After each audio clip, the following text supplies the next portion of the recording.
Bugungi kunda jinoyatchilar giyohvandlik vositalari va psixotrop moddalarni yoshlarga sotishga harakat qilishmoqda. Bu esa katta xavf degani. Kelib chiqqan ma'lumotlarga ko'ra, ertaga mana shu joyda giyohvandlik vositalarining oldi-sotisi bo'ladi. Podpolkovnik Rasulov tezkor xodimlar jinoyatchilarni ushlash tadbirini tashkillashtirishga tayyor turishsin. Bo'ladi.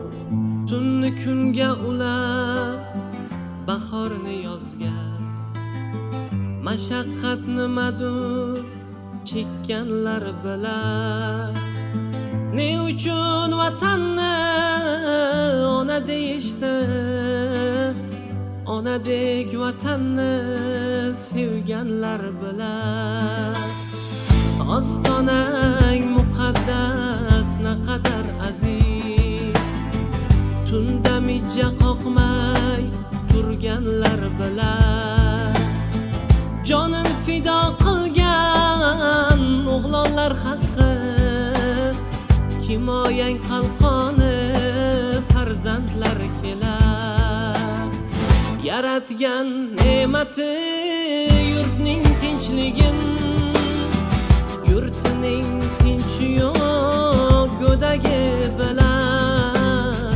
Bir xo'sh tuprog'ing qadrin neligin, hok yurt tuprog'in ko'rmagan bilan.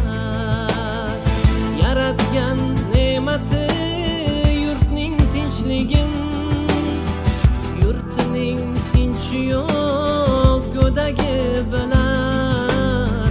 Bir xo'sh tuprog'ing qadrin neligin, hok yurt tuprog'in ko'rmagan bilan. Sarhadlar daxlsiz saqlagum doim, qolguncha jonimda bir tomchi qonim.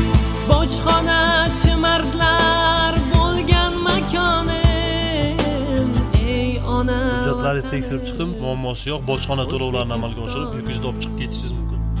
Yaratgan ne'mati yurtning tinchligin, yurtining tinchi yo'q go'dagi bilan. Bir xo'sh tuprog'ing qadrin neligin, hok yurt tuprog'in ko'rmagan bilan. Yaratgan ne'mati yurtning tinchligin, yurtining tinchi yo'q go'dagi bilan. Assalomu alaykum. Yaxshimisizlar, zo'rmisizlar? Komandir, bir minutga qarab yuborasizmi? Shtolarni o'zizga berib qo'ya qolay. Nima qilamiz? Ortiqcha ovoragarchilik qilib. Yo'q, bu byudjet puli va xalq uchun ishlatiladi. Birinchi martasiga ogohlantiraman. Keyingi safar tegishli tartibda javobgarlikka tortamiz.